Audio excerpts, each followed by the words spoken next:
Era para ser um dia terrível de chuva, eu estava dizendo para a Érica, mas Deus estava olhando e não quis isso para o Charlie. Ele simplesmente não quis isso. Então isso é realmente lindo. Não poderia ser mais bonito.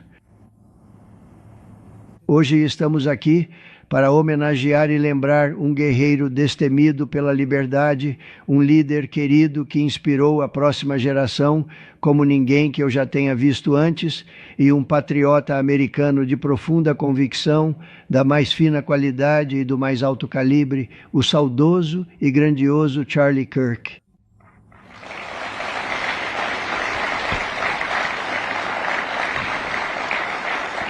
Há 5 semanas, nossa nação foi privada desse campeão extraordinário. Ele foi um campeão em todos os sentidos. Eu cheguei a conhecê-lo muito bem.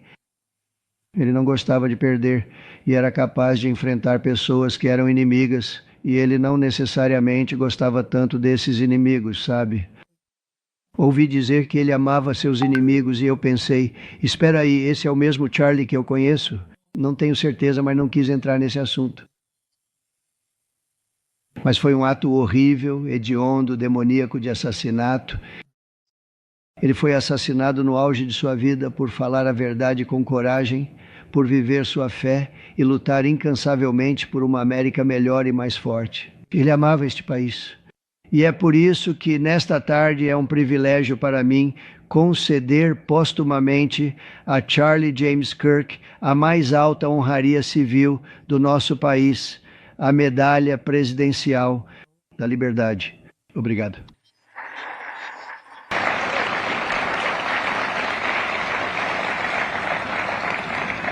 Como vocês sabem, há apenas algumas horas retornei de uma viagem histórica para garantir a paz no Oriente Médio.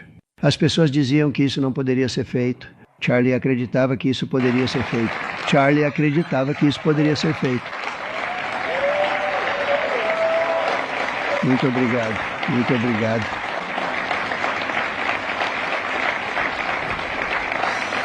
Muito obrigado. Mas eu corri de volta do outro lado do mundo. Eu ia ligar para a Érica e dizer, Érica, será que você poderia talvez mudar para sexta-feira?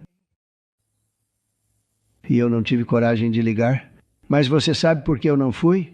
Porque eu soube que hoje era o aniversário do Charlie. E eu disse, sabe, agora isso era definitivo. E eu disse, vamos ter que esquecer alguns desses países muito grandes e muito ricos que esperavam que eu estivesse lá. E posso dizer que, com base na duração do voo, eu não gostaria de voltar amanhã. Mas eu não perderia esse momento por nada neste mundo. Nada. E é um momento muito importante para o nosso país. E nosso país está indo muito bem. Nunca foi feito melhor. Somos um país com quase 18 trilhões de dólares de investimento entrando. Ninguém nunca viu nada parecido com isso. A administração anterior teve menos de 1 trilhão em 4 anos. Nós temos mais de 18.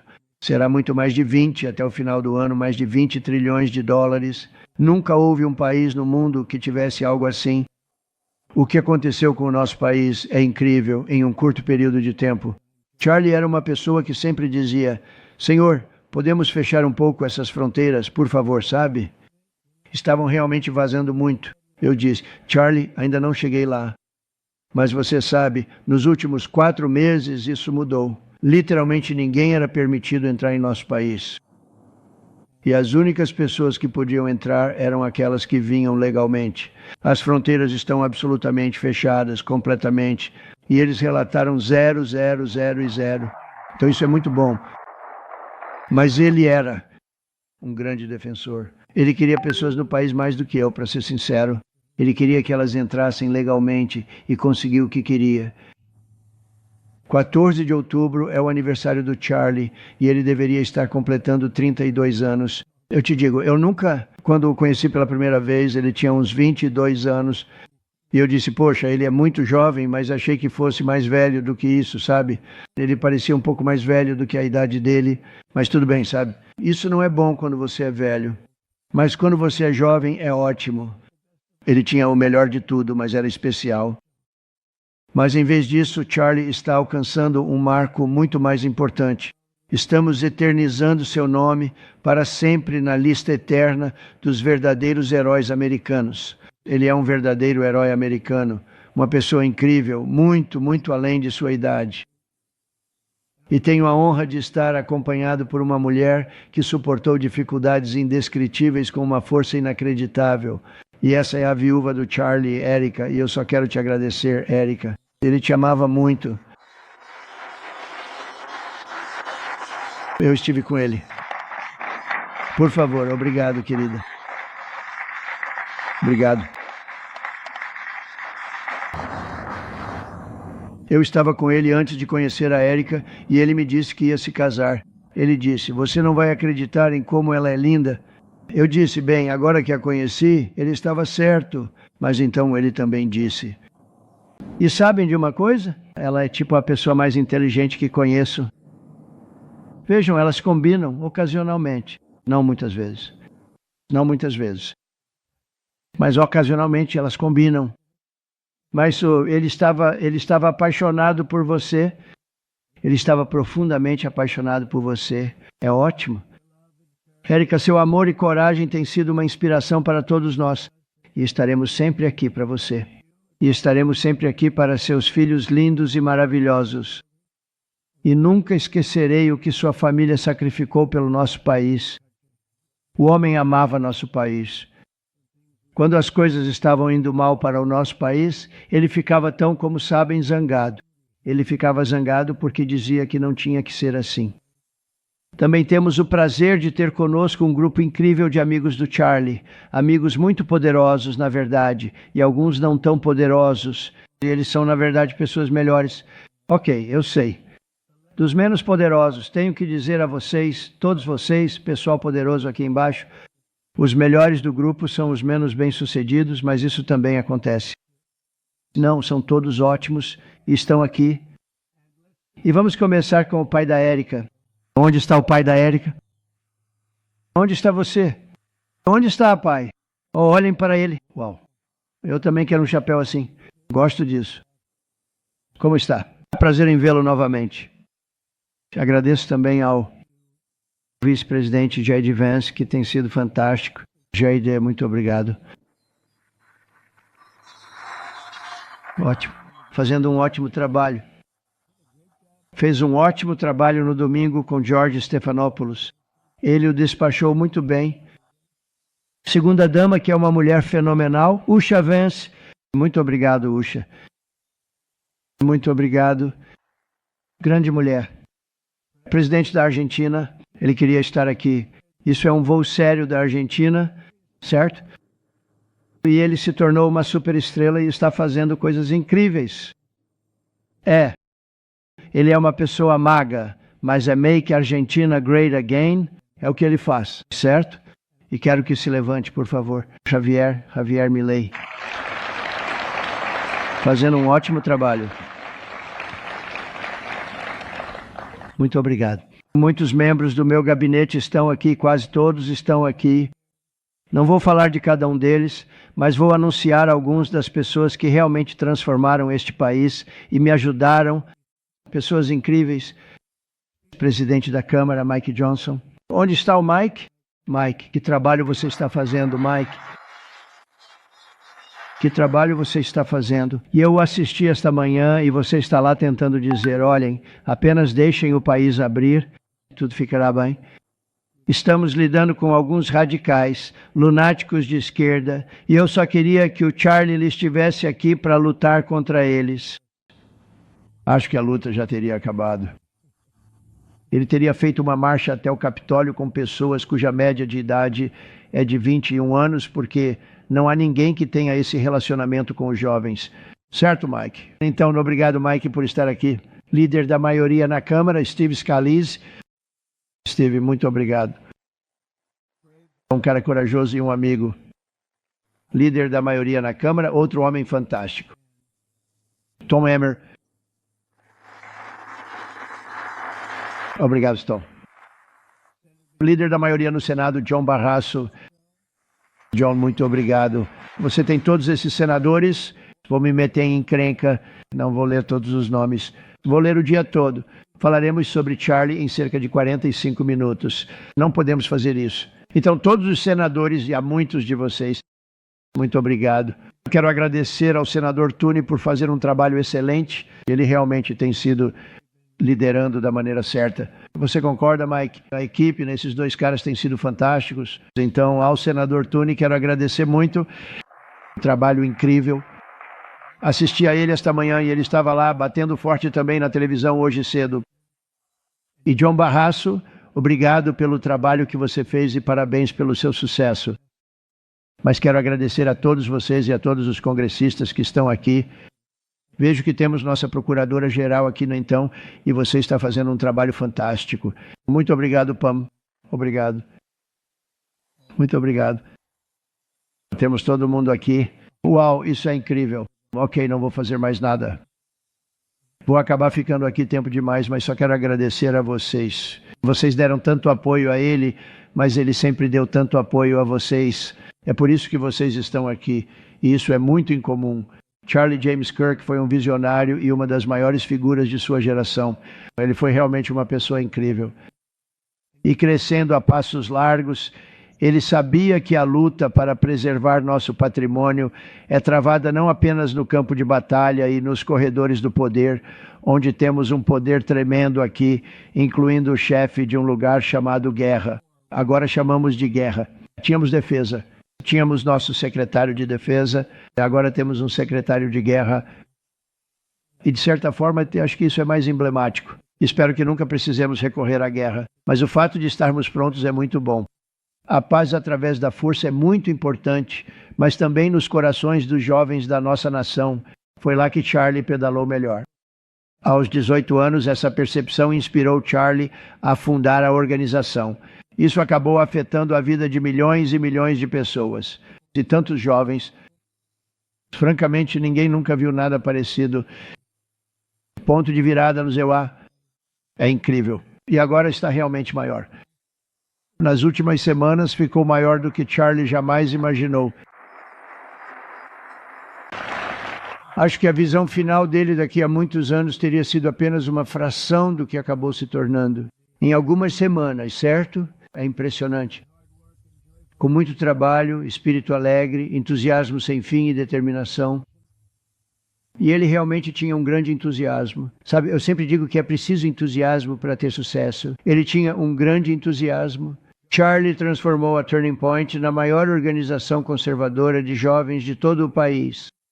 Ele criou um vínculo pessoal com inúmeros jovens conservadores. Ele lutou pela liberdade de expressão, liberdade religiosa, fronteiras fortes e por uma América muito forte e orgulhosa. Em tudo o que fazia, ele colocava a América em primeiro lugar. Ele realmente colocava a América em primeiro lugar. E, no fim das contas, Charlie se tornou mais do que um líder de uma organização importante. Ele se tornou o líder de movimentos históricos em todo o país. Havia movimentos individuais, um movimento. Mas foi histórico.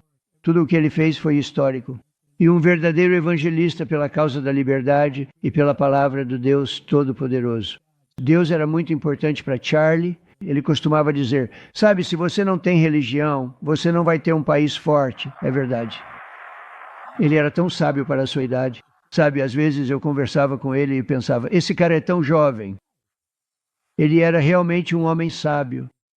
Desde a época em que Charlie trabalhou na minha campanha presidencial em 2016, e ele estava lá desde o começo, ele gostava de mim. Eu não sei, não faço ideia do porquê. O que diabos ele estava pensando? Ele disse, você vai ganhar, senhor. Eu disse, sabe, estou concorrendo contra 17 senadores e muita gente dura, além de governadores. Temos todas essas pessoas. E ele disse, não, você vai vencer, senhor. Ele disse que não iria chegar perto. E ele fez isso acontecer. Ele ajudou a fazer isso acontecer, eu lhe digo isso. Sem ele, quem sabe o que seria? Talvez Kamala estivesse aqui hoje. Isso não seria bom. Vou te dizer, Javier, você não sabe quem é Kamala. Promessa, não seria bom. Você concorda com isso, Howard?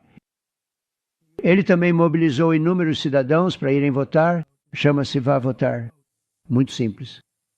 E com a ajuda dele, em 2024, conquistamos mais jovens do que qualquer republicano na história do nosso país, de longe.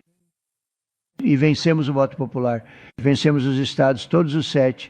Lembre-se, eles diziam, bem, se Trump conseguir ganhar 4, já seria bom. Eu ganhei 7, e por muito, por uma avalanche. Mas o voto popular foi enorme. E vencemos o colégio eleitoral. Lembre-se, eles disseram, bem, vai ser muito difícil. Eu diria 270. Bem, temos 312 a 226. E então ganhamos algo chamado distritos e conselhos e coisas diferentes. Mas em um caso nós vencemos 2.750 a 525.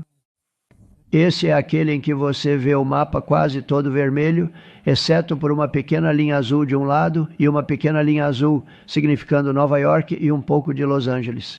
Tenho a sensação de que, se a votação fosse 100%, nós teríamos vencido também. Você quer saber a verdade. Mas ele sabia, e sabia muito bem, e ele também entendia sobre honestidade. E ele sempre se preocupou com a honestidade. Ele disse, a única maneira de perdermos é se a fraude ficar tão grande. E foi aí que criamos uma pequena frase. Grande demais para ser fraudado. Nós dissemos, saiam e votem. Apenas saiam e votem. E nós tínhamos isso. Lembre-se, costumávamos dizer isso o tempo todo, porque as pessoas diziam, eles vão ganhar, não precisamos votar, vamos ao cinema. Depois a gente volta para casa e assiste. E ele não era assim. Então nós realmente criamos isso juntos. Nós criamos essa frase, temos que fazer ficar grande demais. Nunca fiz um discurso em que dissesse no final, as pesquisas mostrando bons resultados. Não acredite nas pesquisas. Ele disse, vamos conseguir, Suzy, certo? Grande demais para manipular. Então, se você acha que vamos ganhar por uma grande vantagem, não importa. Finja que estamos perdendo. Você votar. Eles votaram. E às 9h02 tudo acabou, certo? 9,02. Lembre-se, eles disseram, isso pode levar alguns dias. Bem, demorou alguns minutos. 9,02. E ele sabia disso. E eu senti isso, mas ele sabia. Ele sabia. Acho que ele sabia mais do que qualquer um. Mas Charlie nunca perdeu uma oportunidade de nos lembrar de os princípios judaico-cristãos da fundação da nossa nação ou de compartilhar sua profunda fé cristã. Em seus momentos finais, Charlie testemunhou sobre a grandeza da América e sobre a glória do nosso Salvador, com quem ele agora descansa no céu.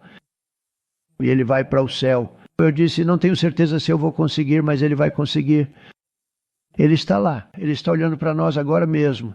É tão incrível. Olhe para isso, como isso ficou. Era para estar tão escuro e nublado. Não está escuro e nublado, está? Olhe para isso, que coisa mais linda. Não existe artista que consiga capturar isso tão bonito quanto está hoje. Uau, é impressionante. Como eu disse no dia em que ele foi assassinado, Charlie Kirk foi um mártir pela verdade e pela liberdade. E de Sócrates a Pence e a São Pedro, de Abraham Lincoln a Martin Luther King, aqueles que mais mudaram a história, e ele realmente mudou. Sempre arriscaram suas vidas por causas para as quais foram colocados na terra para defender. Ele foi colocado na terra para fazer exatamente o que estava fazendo. Ele não queria perder tempo. Ele teria sido um dos melhores alunos em qualquer faculdade do país. Eu conheço a faculdade também. Ele era mais inteligente do que os caras de lá. Ele era muito inteligente, mas ele quase, eu acho, não tinha tempo. Era que ele sabia o que queria fazer. Não era como se ele pensasse, sim, quero ficar 4 anos sentado numa sala de aula, ouvindo princípios liberais, porque nunca iam ensinar isso a ele. Mas ele não tinha tempo. Ele realmente não tinha tempo.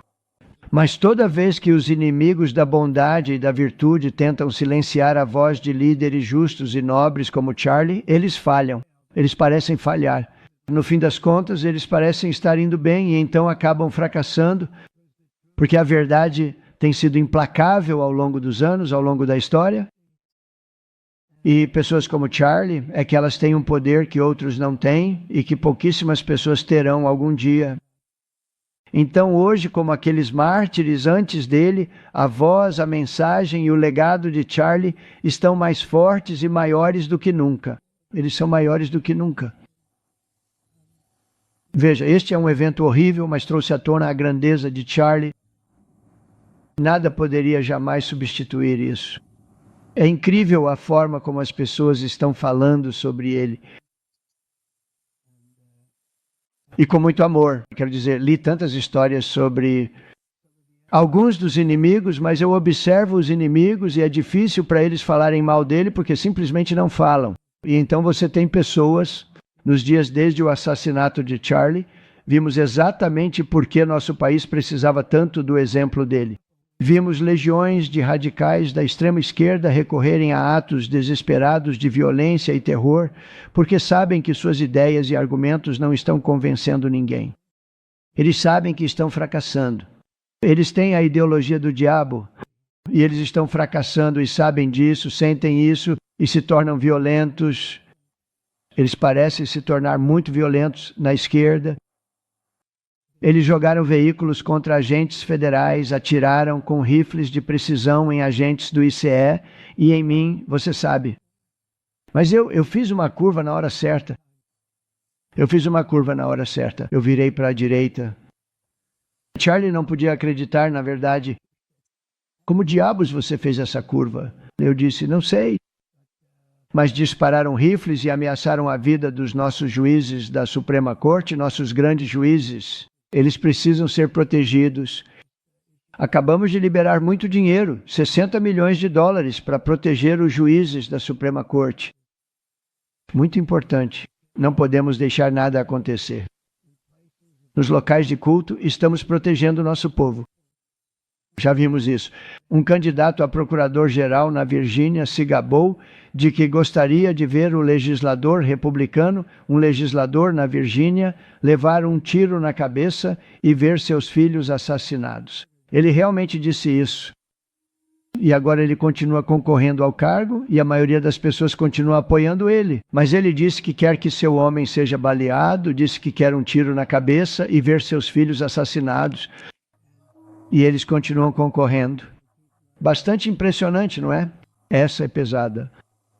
Vamos ver no que isso vai dar. Mas essa é realmente pesada. Ninguém tinha ouvido essa antes. Especialmente após o assassinato de Charlie, nosso país não pode ter absolutamente nenhuma tolerância com essa violência, extremismo e terror da esquerda radical. Chega de multidões furiosas e não vamos permitir que nossas cidades sejam inseguras. Vamos garantir que nossas cidades sejam seguras. Quando você tem Chicago, onde 4.000 pessoas foram assassinadas em um período muito curto de tempo, 4.000 pessoas, e então vemos um governador se levantar e dizer, está tudo indo maravilhosamente bem. Não, não está. Vamos tornar Chicago segura, assim como vamos tornar. Veja o que fizemos em DC. É tão bom que começamos aqui, porque este era um dos lugares mais violentos dos Estados Unidos. Seria perigoso estar bem aqui fora, mas você não podia ir a um restaurante. Os restaurantes morrendo, o lugar morrendo. Você via belíssimos. Olhe para o monumento a Washington ali. Você via esses prédios, monumentos e estruturas lindíssimos. E as pessoas tinham medo de sair de seus apartamentos. Elas tinham medo de ir trabalhar. Entravam em um Uber e se sentiam seguras e então o Uber era atacado. Achavam que tinham chegado em segurança e então o Uber era atacado no caminho. Mas fizemos um ótimo trabalho e agora é considerada uma cidade totalmente segura. Não tivemos problemas.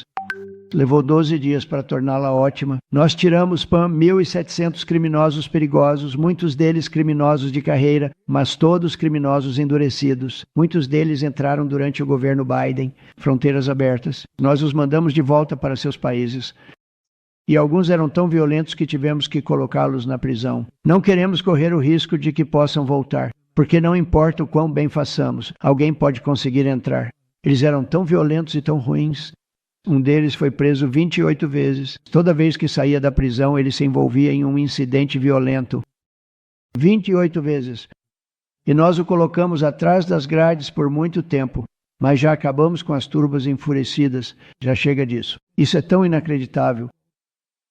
Olhe para este lugar agora. Você pode andar no meio da rua com sua esposa ou seu marido. Seus filhos podem andar sozinhos, não importa. Eles podem andar em qualquer lugar de Washington e agora estão seguros. Se isso fosse há 1 ano e meio, há 1 ano, eles teriam uma chance séria de serem gravemente feridos, até mesmo mortos. Eles vinham de Indiana, vinham de Iowa, vinham da Flórida para ver capital do país. E alguém teria que ligar para os pais. Sinto muito, mas seu filho ou sua filha foi morto. Não mais. Você está ouvindo essas sirenes tocando? Isso é bom. Esse é um bom som. Isso significa que eles pegaram o bandido ou vão impedir o bandido. Você não ouvia esse som porque ninguém queria fazer nada. Ninguém. Ouça a beleza desse som. Sério. E isso é de verdade, sirenes. Não são sirenes politicamente corretas. Você ouve, elas estão a uns 5 quilômetros. Isso é ótimo. Que som lindo. Eles estão impedindo o crime. É isso que eles estão fazendo. Então terminamos com as vozes dos tolos. Eles são tolos e ameaças de morte. E vamos tornar nossas cidades seguras. E eu pensei que fosse do Charlie. Um dos seus maiores sonhos era algo que ele não conseguia acreditar. Chicago será uma grande cidade novamente. Nós já enviamos pessoas para lá há 6 meses. E este governador disse, bem, a criminalidade diminuiu. Sim, isso é porque tivemos o FBI lá por 6 meses, só preparando para uma operação ainda maior. E eles fizeram um ótimo trabalho, né? O pessoal do Caixa e o FBI. Eles fizeram um ótimo trabalho e adoram fazer isso, sabe? Eles adoram poder fazer isso. Eles eram impedidos de fazer isso. Eles não podiam fazer nada. E agora eles estão totalmente sem restrições. Tudo o que eles têm que fazer é impedir o crime e estão conseguindo. Aliás, Memphis, como você sabe, ouviu que eles entraram lá há cerca de uma semana. Um dos lugares mais perigosos do país, na verdade do mundo, não é só do país. Existem pouquíssimas cidades que se comparam a algumas dessas cidades. Você vai ao Afeganistão e diz, lá é perigoso. Bem, os índices de criminalidade lá são muito melhores do que os índices de criminalidade em alguns lugares que temos aqui. Então, pelo que entendi, Memphis está indo incrivelmente bem em apenas uma semana. É como se fosse um lugar diferente. E isso levou 12 dias. E depois disso, nós apenas aperfeiçoamos. Mas depois de 12 dias, já tínhamos uma boa segurança aqui. Depois de um mês, é realmente impressionante. E, aliás, os restaurantes estão bombando. Os restaurantes estão abrindo. O grande problema que temos é que você não consegue mais entrar em um restaurante em DC, mas... Então eles estão abrindo. É algo lindo de se ver. Isso se chama segurança. Isso se chama aplicação da lei e deixá-los fazer o trabalho deles. E é por isso que eu disse no mês passado que direcionei o Procurador-Geral e o Departamento de Segurança Interna a enfrentar a ameaça muito real do terrorismo de esquerda em nosso país. É uma ameaça real. Mas quando você os confronta, não é, porque eles não são pessoas corajosas. Na verdade, eles são covardes. Quando você os confronta, eles imediatamente cedem. Você precisa ver eles cedendo. Você precisa ver eles chorando. Eles cedem. Mas isso inclui desmantelar as redes que os financiam e sustentam. E estamos descobrindo quem são essas redes. Nós já sabemos. Vários deles. Quando você vê esses incidentes violentos e depois vê pessoas segurando esses cartazes lindos, com madeira bonita, papelão bonito, madeira, tudo perfeito, pintura impecável, e todos são iguais. São milhares deles. Você sabe que eles não foram feitos no porão por amor, eles foram feitos por anarquistas. E em alguns casos por pessoas ricas. Provavelmente vou encontrar alguns dos meus bons amigos que estão lá em cima sendo tão gentis comigo, especialmente ultimamente, eles têm sido muito gentis. Surpreende você quem eles podem ser e você quase se pergunta por que eles fariam isso. Mas eles estão prejudicando o nosso país e nós realmente estamos recuperando um por um. Se não tivéssemos entrado em Los Angeles no início do governo, o comissário, o chefe de polícia de Los Angeles, disse que se não tivessem entrado, teríamos perdido nossa cidade. Agora eles já perderam 25 mil casas para o fogo porque não deixaram a água vir do noroeste do Pacífico, o que eles deveriam ter feito. Eu disse, é melhor vocês fazerem isso. Eles não fizeram e tivemos 25 mil casas onde não havia água nos sprinklers, não havia água nos hidrantes. Teria sido uma situação diferente se eles tivessem feito o que deveriam ter feito. Nós invadimos, quebramos e fizemos a água descer. Eles realmente disseram que era pelo meio ambiente, ótimo, perderam 25 mil casas. É inacreditável. Mas os comissários disseram que sem o governo federal e a intervenção do presidente Trump, teríamos perdido a cidade inteira. e em breve teremos as Olimpíadas lá. Eu consegui as Olimpíadas. Nós temos as Olimpíadas, nós temos a Copa do Mundo e temos, mais importante ainda, o 250º, 50º aniversário do nosso país. Isso vai ser o mais importante. E todas essas coisas estão acontecendo. E vamos ter cidades seguras. Vamos ter cidades muito, muito seguras. Então, um mês após a morte de Charlie, ainda sentimos o terrível choque e a dor de sua perda, como quase ninguém que eu possa imaginar. Charlie Kirk era único, ele era imparável. E ele realmente era assim, olha, quando tinha uma ideia na cabeça, ele me ligava: Senhor, por favor, o senhor ainda não fez isso. Eu dizia: Charlie, calma, só relaxa. Ele não relaxava e me ligava de novo no dia seguinte. Aí a coisa acontecia. Mas ele era assim, indomável, e sempre será. Ele é realmente insubstituível. Ninguém pode substituí-lo. Mas eles vão se sair muito bem, mas você não pode substituir esse tipo de pessoa e esse tipo de talento, francamente. A palavra talento é uma palavra importante, mas esse tipo de talento, então guardamos sua memória em nossos corações para sempre. Todos os dias desta administração continuaremos a cumprir a missão pela qual ele viveu. E ele realmente viveu. Ele viveu por este país, viveu por sua esposa e sua família, mas também viveu por este país. Em homenagem ao Charlie, continuaremos como temos feito, a lutar, lutar, lutar e a vencer, vencer, vencer. Nós vamos vencer tanto.